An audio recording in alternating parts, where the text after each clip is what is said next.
Infrastructure, अधोसंरचना विकास के पोषक, जी गवर्नेंस, प्रशासन संवेदनशील एवं प्रभावी, एच हेल्थ, स्वास्थ्य, स्वस्थ तंत्र सबसे बड़ा धन, ट्रांसफॉर्मेशन बदलाव, शासन जनता के लिए आधार पर बजट को तैयार किया गया।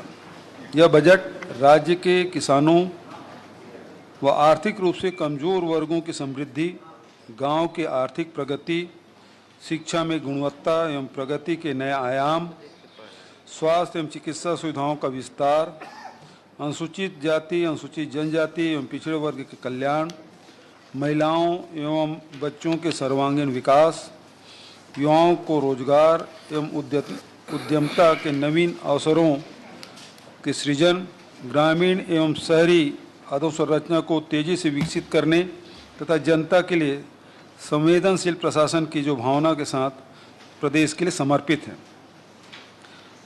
दो आंकड़े मैं आप सबके सामने रखना चाहूँगा। कुल आय 2020-21 में बजट अनुमान 96,091 करोड़, 2021-22 बजट अनुमान 97,145 करोड़, कुल व्यय 2020-21 95,650 करोड़ का अनुमान और 21-22 में बजट अनुमान 97,106 करोड़। आदरणीय साथियों, बजट के जो मुख्य बिंदु हैं वो आपके सामने रखना चाहूँगा। बस्तर संभाग के सभी जिलों में बस्तर टाइगर्स के नाम से विशेष पुलिस बल का गठन,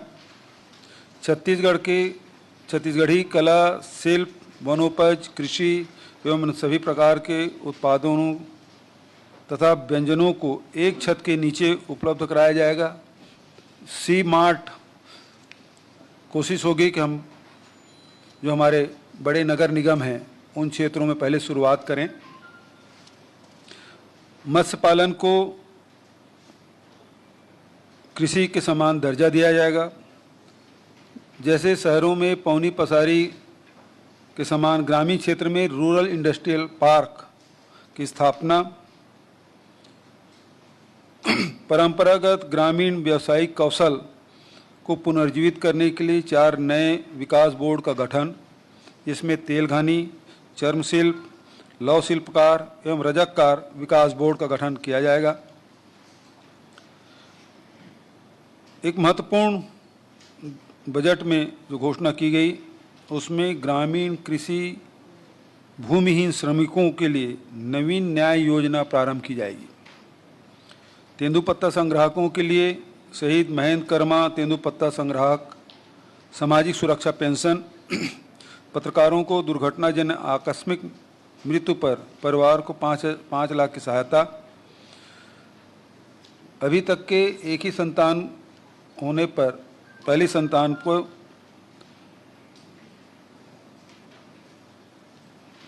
सहायता दी जाती थी। अब द्वितीय संतान यदि बालिका हुई तो उसे कौशल्या मातृत्व योजना अंतर्गत महिलाओं को 5,000 रुपया एकमुश्त दिया जाएगा। किसानों के खेत में आवागमन सुविधा हेतु मुख्यमंत्री धरसा विकास योजना और भारत भवन जो मध्य प्रदेश में है उसी के तर्ज पे नवा रायपुर में भी भारत भवन का निर्माण किया जाएगा।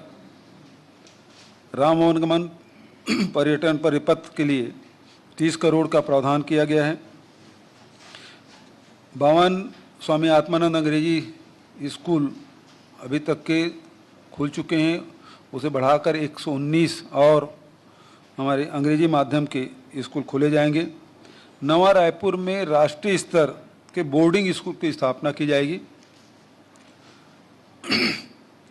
7 नवीन महाविद्यालय तथा 3 कन्या महाविद्यालय की स्थापना, 14 महाविद्यालय में स्नातक तथा 15 महाविद्यालयों में पीजी पाठ्यक्रम प्रारंभ करना, 9 बालक एवं 9 नवीन कन्या छात्रावास की स्थापना, 6 नवीन महाविद्यालय भवन के निर्माण, 2 नए ITI की स्थापना, 12 नए रेलवे ओवरब्रिज, 151 नवीन पुल, 585 सड़कों के निर्माण के लिए 504 करोड़ के नवीन मद का प्रावधान, नक्सल प्रभावित क्षेत्र में 104 सड़क एवं 116 पुल निर्माण के लिए 12 करोड़ का प्रावधान, नवीन सिंचाई योजना हेतु 300 करोड़ का प्रावधान, नगरीय क्षेत्र के जल प्रदाय योजना हेतु 45 करोड़ का प्रावधान, पंडरी रायपुर में 350 करोड़ के लागत से जेम ज्वेलरी पार्क की स्थापना और एक बहुत ही महत्वपूर्ण योजना नदी के किनारे विद्युत लाइन का विस्तार किया जाएगा, जिससे किसानों को सिंचाई की सुविधा मिलेगी। इसकी भी व्यवस्था इस बजट में रखा गया है। 11 नए तहसील और 5 नए अनुभाग, छात्रावासों में एवं आश्रमों में महिला होम गार्ड के लिए 2200 नवीन पद सृजित किए जाएंगे। Chandulal Chandrakar memorial medical college का शासकीकरण किया जाएगा। राजीव गांधी किसान न्याय योजना के लिए इस साल बजट में 5,703 करोड़ का प्रावधान किया गया है। कृषक जीवन ज्योति योजना हेतु 2500 करोड़ का प्रावधान, कृषि पंपों के ऊर्जीकरण हेतु 150 करोड़, सौर सूजला अंतर्गत 530 करोड़ का प्रावधान, किसानों को बिना ब्याज के राशि अल्पकालीन ऋण के लिए 5,900 करोड़ अल्पकालीन कृषि ऋण वितरण का लक्ष्य रखा गया है।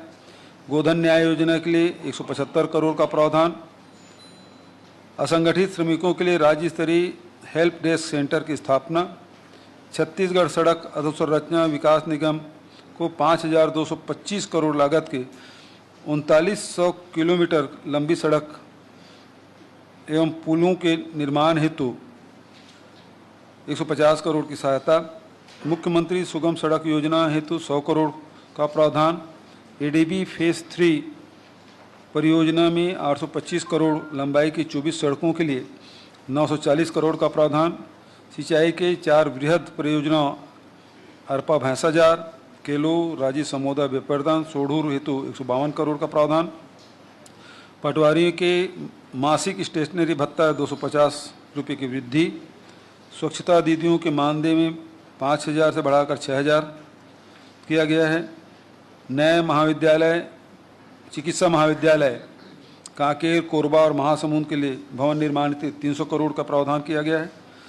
सन्ना, जसपुर, शिवरी नारायण, चांपा जांजगीर एवं सामुदायिक स्वास्थ्य केंद्र सन्ना में और शिवरी नारायण में सामुदायिक स्वास्थ्य केंद्र और रिसाली भिलाई में 30 बिस्तर अस्पताल की स्थापना। मुख्यमंत्री हाट बाजार क्लिनिक योजना 13 करोड़ का प्रावधान किया गया है। उसी प्रकार से एथनॉल बायो एथनॉल प्रदर्शनी स्थल संयंत्र स्थापना है तो गोढ़ी ग्राम गोढ़ी बेमेतरा में उसके लिए भी व्यवस्था की गई है। ये मुख्य रूप से जो बातें हैं उसमें है, बहुत सारे बजट में तो और बहुत सारी बातें हैं, लेकिन सर सवाल शुरू हो रहा है तो एक सवाल तो यही है कि पिछला जो फाइनेंशियल ईयर था बहुत चुनौतीपूर्ण था सरकार के लिए। इस बजट में क्या पिछली जो जितने भी नुकसान सरकार को उठाने पड़े फाइनेंशियल पार्ट पर, क्या वो कंपनसेट हो सकेगा? नुकसान सरकार को कवर होगा? हम लोगों ने लॉकडाउन के कारण से बहुत नुकसान हुआ, केंद्र को भी और राज्य को भी, और इसका दुष्प्रभाव हमारे छत्तीसगढ़ में हम लोगों ने तो प्रयास किया कि इसमें कम से कम प्रभाव पड़े, और इसलिए इस साल जितना हमारे राजस्व की प्राप्तियां हैं उतना ही अनुमान हम अगले साल के लिए रखे हैं। लेकिन भारत सरकार ने जो राशि हमको देनी थी लगभग 15,000-14,000 करोड़ के जो हमारे कर में जो हिस्सा मिलना था छत्तीसगढ़ को वो नहीं मिला, और 3,100 करोड़ रुपया जीएसटी का जो हमें मिलना था, कुल मिला के 18,000 करोड़ रुपया भारत सरकार से जो हमें प्राप्त होना था वो नहीं मिला। उसके बावजूद भी हमारी कोशिश है कि आम जनता को किसी प्रकार की कोई परेशानी ना हो। आपने देखा होगा कि इस साल किसी कर्मचारी के वेतन में कटौती नहीं की गई, जबकि कई राज्यों में 30% तक की राशि कटौती की गई। विधायकों के क्षेत्र विकास निधि में भी कटौती की गई, उसके तनख्वाह में भी मतलब वेतन भत्ते में भी कटौती की गई, लेकिन छत्तीसगढ़ में इस प्रकार से कुछ नहीं हुआ। उसके बावजूद भी हमारी कोशिश है कि जो कृषि के क्षेत्र में है, आदिवासी क्षेत्र हैं, हमारे शहरी क्षेत्र हैं, इसमें हर वर्ग के लिए हमने कुछ न कुछ रखा है। सर, इन नवीन योजनाओं पर कितना आवंटन, इन्हें कितना लगा रहे हैं नवीन योजनाओं पर कुल मिलाकर?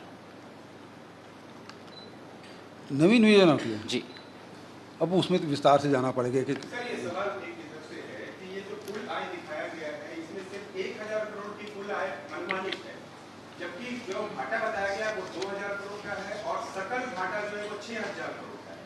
तो क्या ये माना जाए कि सरकार जो इनकम के साधन है वो करने में असफल रही है? देखिए, हमने तो लगभग राज्य के राजस्व करीब 35,000 करोड़ है, वो अगले साल के लिए भी उतना ही अनुमानित है। लेकिन केंद्र से जो 44,000 करोड़ हमको जो मिलता था उसमें भारी कटौती हो गई, उसमें कमी आई। और उस ढेर सारी कठिनाइयां हैं, उसके बावजूद वित्तीय संसाधन जुटाने के लिए क्या प्रबंधन किया जा रहा है, किससे उम्मीद की जा रही है कि इन साधनों से अधिक वित्तीय प्रबंधन जुटाया जा सके? पहली बात तो यह है कि मितव्ययता, दूसरी बात यह है कि जल में भी हम लोग टैक्स लगा रहे हैं और आबकारी टैक्स करके, और फॉरेस्ट में भी हम लोग कोशिश करेंगे कि उससे हमको राशि मिल जाए, माइनिंग में भी कुछ मिल जाए। सर, ये आपके बजट भाषण में कई जगह नए रायपुर का जिक्र आया है, और नए रायपुर में जहाँ तक आम आदमी की पहुंच अभी तक आसान नहीं हुई है, तो इस पे आगे कोई सोच विचार है क्या? देखिए, अभी तक के तो कंक्रीट का जंगल है, अब हजारों करोड़ रुपए उसमें लग गए हैं, लेकिन आबाद करने के लिए कुछ राशि की ज़रूरत पड़ेगी, और इसलिए चाहे वहाँ हॉस्पिटल बनाना, जब लोग रहेंगे तो हॉस्पिटल भी ज़रूरत पड़ेगी, स्कूल की भी ज़रूरत पड़ेगी, कॉलेज की भी ज़रूरत पड़ेगी, तो इसलिए वो प्रावधानित किया गया है। मान लो हम लोग सब जाएंगे, अधिकारी लोग रहेंगे, कर्मचारी लोग रहेंगे, अन्य लोग भी रहेंगे, तो कम से कम जो बुनियादी सुविधा है वो कम से कम मिले। मुख्यमंत्री जी, मेरा सवाल ये है, इसमें पूरे भाषण में टैक्सेशन का कहीं जिक्र नहीं है, तो क्या पूरी तरह से टैक्स फ्री माना जाए बजट को? नहीं, जब से जीएसटी लागू हुआ है जी, तब से राज्यों को टैक्स लगाने का अधिकार तो खत्म हो गया है जी। जो लगता है वो सेंट्रल गवर्नमेंट लगाती है, कम ज़्यादा जो करना है वो करेंगे, हम लोग तो शेष ही लगा सकते हैं। जी। किसान न्याय योजना आपने लागू की है उन किसानों के लिए जो समर्थन मूल्य पे अपना फसल बेचते हैं। आज आपने कहा कि भूमिहीन जो कृषि मजदूर हैं उनके लिए भी न्याय योजना लागू की जाएगी। बीच में एक सेगमेंट रह जाता है, ऐसे किसान जो समर्थन मूल्य पर अपना फसल नहीं बेचते लेकिन वो कृषि कार्य में संलग्न होते हैं, उनके लिए किसी तरह इनपुट कास्ट की कोई देखिए, योजना है? आपने अच्छा सवाल पूछा। अभी बजट में राजीव गांधी किसान न्याय योजना में हमने 5,703 करोड़ का प्रावधान किया है। अब ये नियमावली बनाने के समय जो हमारी जो उप समिति है उनसे हम लोग आग्रह करेंगे कि उन सारे किसानों को इसके दायरे में लाया जाए। इस बार वैक्सीन लगने वाली है, उसके लिए भी बजट में कुछ विशेष प्रावधान नजर नहीं आया सर, फ्री वैक्सीन के लिए।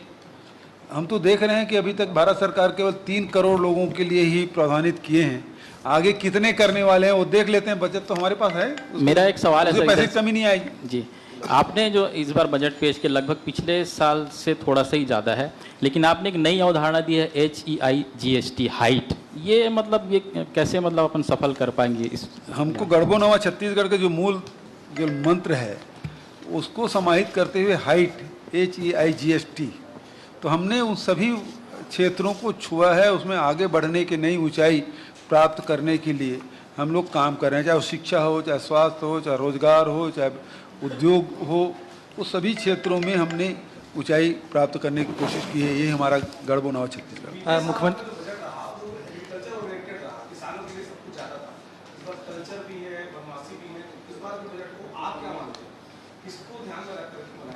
ये समग्र रूप से हाइट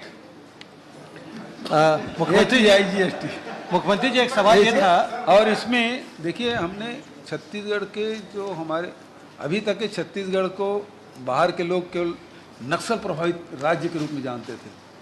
मतलब ये है कि रेलवे स्टेशन में उतरेंगे तो नक्सलियों से सामना होगा, एयरपोर्ट से निकलेंगे बाहर तो नक्सली धर तक पहुँचेंगे, इस प्रकार के मानसिकता लोगों की बनी हुई थी। अब इन 2 वर्षों में ये अवधारणा बदली है, उसमें बहुत कमी आई है, और छत्तीसगढ़ के जो हमारी जो परंपरा है, हमारी संस्कृति है, हमारी जो कल्चर है, बहुत रिच है, बहुत प्राचीन भी है।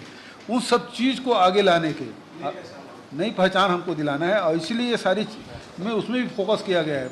यदि किसी सभ्य समाज के यदि कल्पना करते हैं तो उसकी संस्कृति कितने प्राचीन है, कितना उच्च है, तो वो हमारी, और इसमें हम कहीं पीछे नहीं, चाहे हम हमारे आदिवासी संस्कृति की बात करें, चाहे मैदानी हिस्से की संस्कृति की बात करें, बस्तर की अलग संस्कृति, सरगुजा की अलग संस्कृति आदिवासियों के बीच में, तो उन सब संस्कृतियों को हम संकलित भी करेंगे, उसे विकास और संवर्धन कैसे किया जा सकता है और दुनिया के सामने कैसा रखा जा सकता है, तो वो हमारी कोशिश होगी। बिल्कुल खुलेगा।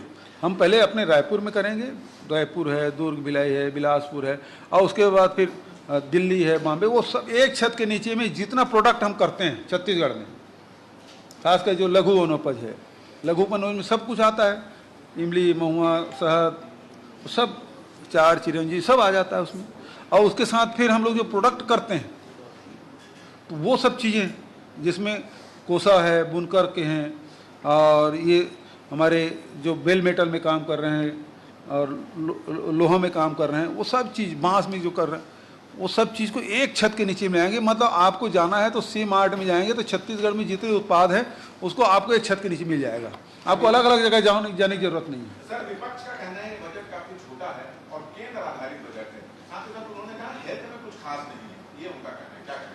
देखिए, हम 670 करोड़ तो कोरोना में तो स्थिति ये थी, उस समय कोई बजट भी नहीं था, उस समय प्रस्तुति कर चुके थे बजट, उसके बाद कोरोना है, उसके बाद 670 करोड़ रुपये दिए।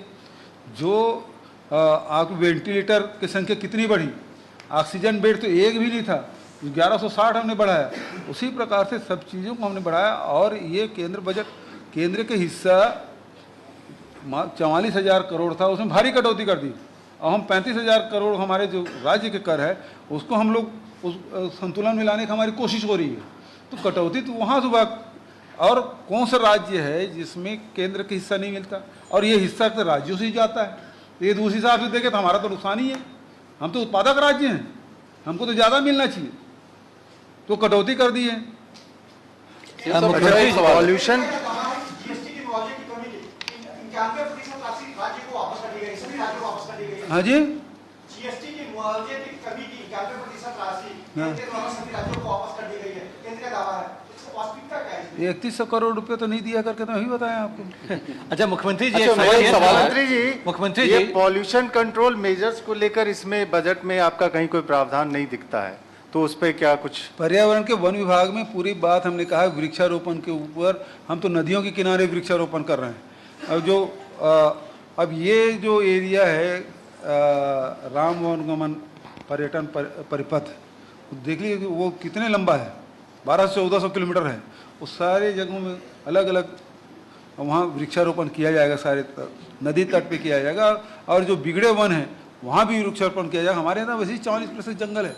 सर, एक सवाल मेरा है, लगातार ये आरोप लग रहे हैं कि कम समय में बहुत ज़्यादा हमने कर्ज ले लिया है राज्य ने, उसके अलावा बहुत सारी चीज़ें हैं, आप भी लगातार ये आरोप लगा रहे हैं कि केंद्र से पैसा नहीं मिल पा रहा है हमें, जो हमारा जो हिस्सा है वो भी नहीं मिल पा रहा है।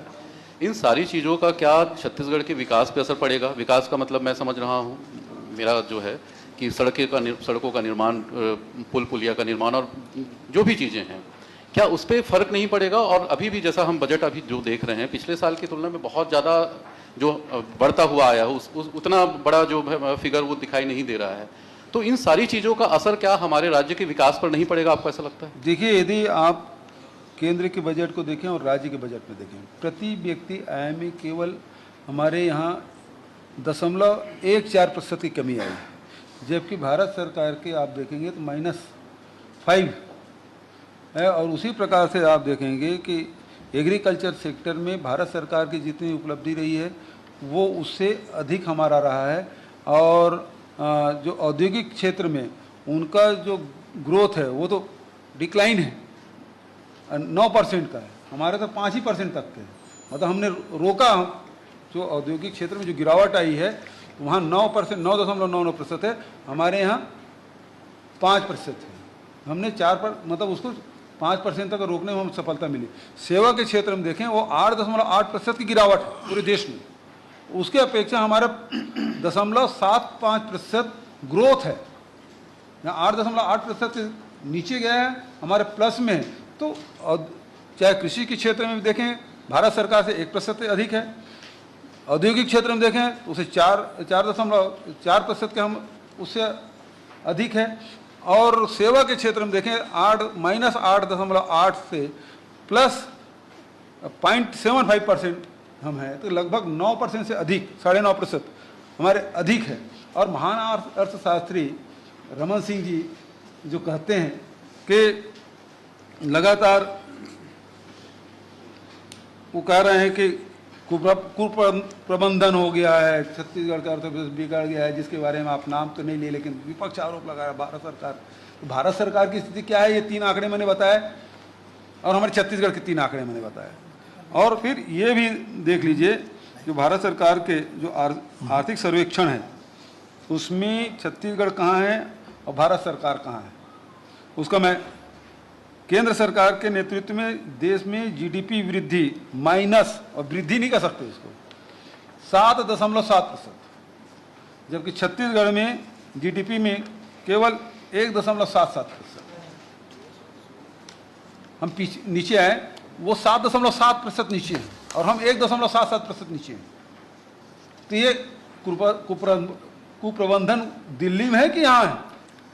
और तुलनात्मक यदि देखेंगे दूसरे राज्यों को भी दे सकते हैं, यूपी का देख सकते हैं। हमारे तो सकल उत्पाद के जो ऋण हैं वो हम 20% तक सीमित करने में हम सफल रहे हैं, जबकि हमारे पड़ोसी राज्य है वो 24% है, और उत्तर प्रदेश के बहुत गुणगान करते हैं, वहाँ 29% है। मुख्यमंत्री जी, तो भारतीय जनता पार्टी शासित राज्यों के वित्तीय प्रबंधन से हमारा छत्तीसगढ़ के वित्तीय प्रबंधन ज़्यादा बेहतर है। मुख्यमंत्री जी, एक सवाल ये था कि जब पिछला बजट जो आया था पिछले साल, उसके बाद में कोरोना संकट आ गया और जो अलग अलग विभाग है उनके बजट में 25 से 30% की कटौती की गई जी। अब इस साल जो मैं देख रहा हूं आंकड़े कि जो पिछले साल के आय का अनुमान है और इस साल का जो बजट, उसमें बहुत ज्यादा अंतर नहीं है जी। तो वो जो विभागवार कटौती है वो इस साल भी जारी रहेगी क्या? उसी अनुपात में बजट प्रस्तुत होगी, उसमें कटौती क्यों करेंगे? और फिर नहीं, मतलब उस बीच में जो उस समय भी आपने देखा होगा कि लॉकडाउन था, उसके बावजूद भी हम मनरेगा काम जारी रखे।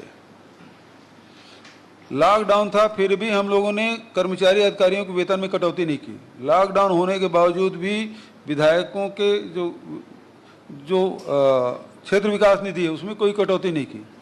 और उस पीरियड में हमने किसानों को 4500 करोड़ रुपया राजीव गांधी किसान न्याय योजना के तहत दिया। और उस समय आप याद रखेंगे जब पूरे देश में लॉकडाउन था तब हमारे यहाँ खदान भी 70% क्षमता के साथ कार्यरत थी, चाहे लौ अयस्क का हो चाहे वो कोल का हो। और उसके साथ साथ पूरे देश में जब सारे उद्योग ठप थे, हम 23 अप्रैल को हमारे यहाँ सारे इंडस्ट्री जो छोटे बड़े उद्योग हैं वो शुरू हो चुके थे। और इस कारण से देश में सबसे ज़्यादा स्टील उत्पादन का रिकॉर्ड हमारे छत्तीसगढ़ का है। लघु वनोपज खरीदी देख लीजिए, पूरे देश में 72.5% लघु वनोपज खरीद के हम देश में टॉप में हैं। तो जहां 112 करोड़ रुपया हम वनवासियों को दिए, उसके बाद जो व्यापारी है उसको भी खरीदने का मौका दिया, वो 400-500 करोड़ रुपये वो गया। तेंदुपत्ता संग्रहण किए, उसमें पैसा गया। मनरेगा में आप देखेंगे 2000 करोड़ उसमें गया, 4500 करोड़ रुपया हमने किसानों को दिया। तो ये सारे पैसे हैं, उसके कारण से फिजिकल डिफिसिट जरूर हुआ लेकिन मंदी का असर नहीं हुआ। सर एक सवाल है कि जो केंद्र सरकार है वह गैस और पेट्रोल के दाम बढ़ाए पड़ी है। अभी भी खबर आ रही है कि 25 रुपए फिर से गैस सिलेंडर बढ़ा रहे हैं। केंद्र सरकार का ये तर्क है कि राज्य सरकारें व्यय कम कर सकती है पेट्रोल और गैस। कई राज्य की कांग्रेस सरकारों ने कम भी किया। राजस्थान में हमने देखा तो उन्होंने 2 रुपए घटा दिया पेट्रोल। क्या आप भी ऐसी कोई? अब आप देखेंगे कि हमारे पड़ोसी राज्यों से जहाँ डीजल में 1.85 रुपये का अंतर है, हम कम है, हमारे छत्तीसगढ़ में मिल रहा है। और पेट्रोल में तो 11-12 रुपये का अंतर है। जहाँ 100 रुपये मिल रहा है हमारे यहाँ 12 रुपये कम मिल रहा है। तो हमारे यहाँ पहले से ही कम है। और दूसरी बात यह है जब अंतर्राष्ट्रीय बाजार में जब आपके क्रूड ऑयल के $63 प्रति बैरल मिल रहा है तो फिर आप लगातार बढ़ा क्यों जा रहे हैं? इसमें मेरा ये तो 36 रुपये पेट्रोल बेचना था, पेट्रोल और डीजल को, जो बाबा रामदेव जी कहते थे। नहीं सब मेरा मेरा महान अर्थशास्त्री बाबा रामदेव। अनिल जी ने जो पूछा है उसमें मेरा एक सवाल और भी है इसी पेट्रोल को लेकर कि ये भी बात आ रही है कि जीएसटी काउंसिल से हम बात करेंगे, जो वहाँ मिनिस्टर साहब जो हैं उनका ये कहना था पेट्रोलियम मिनिस्टर का कि जीएसटी काउंसिल से हम कहेंगे कि वो जीएसटी में शामिल करने की कोशिश करें, उसको रहें। राज्य के मंत्री भी उसमें जीएसटी, अगर ऐसी कुछ होता है तो आप इसमें तैयार हैं क्या? सवाल इस बात का प्रस्ताव तो रखें, फिर विचार रखेंगे जीएसटी काउंसिल में जो मेंबर हो जाकर रखेंगे अपनी बात, राज्य के हितों को ध्यान में रखते हुए बात रखी जाएगी। स्किल डेवलपमेंट के लिए 4 नए विकास बोर्ड बना रहे हैं, इधर से 4 नए विकास बोर्ड का गठन किया जा रहा है। इसमें क्या राजनीतिक नियुक्तियां होंगी या उस विषय में जो पारंगत? देखिए, सबसे पहली बात यह है कि हमारे जो परंपरागत रूप से जितने भी लोग थे, चाहे लोहार है, हमारे चर्मकार हैं, उन सब के काम छूट गया है। गांव में वो सब चीज़ें मिलती नहीं हैं। उन सब चीज़ों को, जैसे हम गौठान बना रहे हैं, गौठान में हम 1 एकड़ ज़मीन आरक्षित रखेंगे रूरल इंडस्ट्रियल पार्क के लिए। अब यहाँ सभी के यहाँ सभी गांव में सरसों होता है, अलसी होता है और दूसरे तिलहन उत्पादन होते हैं, लेकिन कोई उसको सीधा मंडी में जाकर बेच देते हैं। न अपने उपयोग के लिए वो पेराई करते हैं, न बेचने के लिए करते हैं। हमारे छत्तीसगढ़ में नीम कितने हैं, लेकिन कोई तिलहनी है क्या? कहीं मिलता नहीं। यदि इन छोटे छोटे यूनिट हम ग्रामीण क्षेत्रों में हम कर दें, उन लोगों को प्रोत्साहित कर दें, उसका अनुदान दे दें और उनको शेल्टर दे दें, उस जगह एक जगह रख दें, तो लोग वहाँ चाहे अलसी हो, चाहे तिल हो, चाहे वो सरसों हो, चाहे नीम हो, चाहे करन हो, ये सब की पेराई करने के लिए आएंगे। तो लोगों को इससे लाभ भी मिलेगा, रोजगार के नए अवसर भी मिलेंगे, आय भी बढ़ेगा। तो इन लोगों को संरक्षित करने की ज़रूरत है, उन चीज़ों को प्रोत्साहित करने की ज़रूरत है। और ग्रामीण, आखिर ग्राम स्वराज है क्या? जो गांव में उत्पादन होता है तो वैल्यू एडिशन करना, लोगों को रोजगार देना, और इसे ग्रामीण अर्थव्यवस्था मजबूत होगी। ये आपने कहा खनिज सेक्टर भी कोरोना काल में खनिज सेक्टर जो था उससे अलग था, लेकिन उसमें भी कुछ प्रभाव देखा गया, बड़ा प्रभाव। ये केंद्र की नीतियों का कुछ प्रभाव था इस पर। देखिए, लॉकडाउन हुआ तो जब फैक्ट्री बंद होगी तो बिजली की मांग कम हो जाएगी, स्वाभाविक है। तो बिजली जो हमको 4000 मेगावाट हमको आवश्यकता पड़ती थी, उस कोरोना काल में जरूरत हमको 2900 3000 का हो गया। तो लेकिन फिर भी देश को बिजली की आपूर्ति में कोई बाधा ना पहुंचे। आपको याद होगा कि हार्ड जोन था आपका कटघोरा, हॉट स्पॉट था, उसके बावजूद भी लोगों की मांग रही है कि यहाँ पूरा कोरबा जिला को बंद कर दिया जाए, लेकिन हमने उसको बंद नहीं होने दिया, राज्य के हित को ध्यान में रखते हुए और देश के हित को ध्यान में रखते हुए। कोयला उत्पादन में कोई प्रभाव नहीं होने दिया हमने। उसी प्रकार के लॉ को भी कि उनको भी उत्पादन तो कर रहे हैं, लेकिन परिवहन की व्यवस्था, तो उसको हमने परिवहन की व्यवस्था भी कराई। तो जितने बड़े यूनिट है, चाहे भिलाई स्टील प्लांट से लेके, चाहे नीको हो, चाहे वो जिंदल हो, चाहे और दूसरे यूनिट हो, वो सबको हमने बंद नहीं होने दिया था। जो छोटे यूनिट थे वो बंद थी, लेकिन उसको भी 1 महीने के भीतर में उन्होंने फिर से शुरू कर दिया। इस कारण से औद्योगिक उत्पादन में उस समय कमी जरूर आई थी, लेकिन बंद नहीं हुआ था। और 23 अप्रैल के बाद तो पूरे क्षमता के साथ उत्पादन शुरू हुआ। सीएम साहब, धान को लेके जिस तरह का केंद्र का रुख है, उसमें क्या राजीव गांधी न्याय योजना में कुछ बदलाव करने की जरूरत महसूस हो रही है? देखिए, अभी मैं पिछले दिनों खाद्य मंत्री से मुलाकात किया था, तो उनका कहना राजीव गांधी किसान न्याय योजना को भी वो बोनस मांगते हैं। ये बेहद दुर्भाग्यजनक बात है। जब आप प्रोडक्शन इनपुट की बात आप करते हैं और आप खुद ही 12,000 रुपया दे रहे हैं प्रति किसान, तो हम प्रति एकड़ दे रहे हैं, वो कैसे फिर वो बोनस हो सकता है? और इसी बात पे हमारा मतांतर है। और पिछले समय जब पासवान जी बोले कि आप बोनस मत दीजिए, नहीं तो आपको चावल नहीं खरीदेंगे, तो हमने राजीव गांधी किसान न्याय योजना है। अब आपको इसमें भी लगता था, हमने कहा इसमें क्या चाहिए बताओ, हम तो अपने किसानों को देंगे, लेकिन नियम में आप क्या चाहते हो वो बता दो हमको, लेकिन हमारा चावल तो लो। लेकिन चावल भी नहीं ले रहे हैं और इसमें बता भी नहीं पा रहे हैं। तो केवल राजनीतिक अड़ंगाबाजी के अलावा मुझे कुछ नहीं दिखाई देता इसमें। मुख्यमंत्री जी, अन्य राज्य उसमें दे रहे हैं, चाहे वो तेलंगाना की बात हो, चाहे उड़ीसा की बात हो, चाहे भारत सरकार खुद भी दे रही है, और जब हम दे रहे हैं तो फिर अड़ंगा क्यों? सर, इसी से कनेक्टेड है क्या, गोयल जी ने आपसे कहा था कि ये मेरे क्षेत्राधिकार के बाहर है, इतना ज्यादा बेबस नजर आ रहे थे क्या? अब इसके बाद उन्होंने कहा कि मैं इसमें लीगल ओपिनियन लूंगा, और उन्होंने कहा कि निर्मला सीतारमण जी को फाइल भेज दिया। वित्त मंत्री के सीएम पास। साहब, ये अब हम कोशिश करेंगे, प्रधानमंत्री से मिलने की कोशिश करेंगे, बात करेंगे। सीएम साहब, उठान योजना आपका ड्रीम प्रोजेक्ट है, लेकिन बजट 175 करोड़ कम नहीं लगता आपको? देखिए, अभिसरण से सारे काम होना है, उसमें मैक्सिमम काम जो है, चाहे वो मनरेगा का हो, चाहे कैंपा का हो, उससे अभिसरण से किया जाएगा। जो नहीं हो पा रहा है उसको हम लोग बजट में रखें। सरपंच लोग काफी परेशान रहते हैं क्योंकि जी? बजट ही नहीं है बोलते हैं। मैं कई गांव में इस योजना के बारे में पूछता हूँ तो सरपंच हमेशा बोलते हैं बजट ही नहीं है टाइप का। इस तरह देखिए की भाई, यदि पैसा नहीं रहता है तो 5,000 गौठान नहीं बन पाता। 9,000 गौठान स्वीकृत हैं और 5,000 गौठान बन चुके हैं और उतने सब सक्रिय भी हैं, तभी तो गोबर खरीद पा रहे हैं। नई योजना है, पहले तो भाई अधिकारियों को समझ नहीं आ रहा था, फिर जो काम करने वाले एजेंसी उनको समझ नहीं आ रहा था। एक एक करके पहले हमने कलेक्टरों को कहा भाई जमीन आरक्षित कर लो, तो पहले साल जमीन आरक्षित कर ली, हो गया। पहली बार है कि पूरे प्रदेश में इतनी बड़ी जमीन, 5 एकड़ जमीन, 3 से 5 एकड़ जमीन गौठान के लिए और 5 से 10 एकड़ जमीन चारागाह के लिए आरक्षित की। मतलब एक गांव में आपके 8 से लेकर 15 एकड़ जमीन आरक्षित हो गया। अब 9,000 गांव हैं, अब 15 एकड़ के हिसाब से भी करते हैं, 10 एकड़ के हिसाब से करें तो 90,000 एकड़ हो गया। तो 90,000 एकड़ जमीन हमने आरक्षित कर ली, कहीं विवाद नहीं हुआ।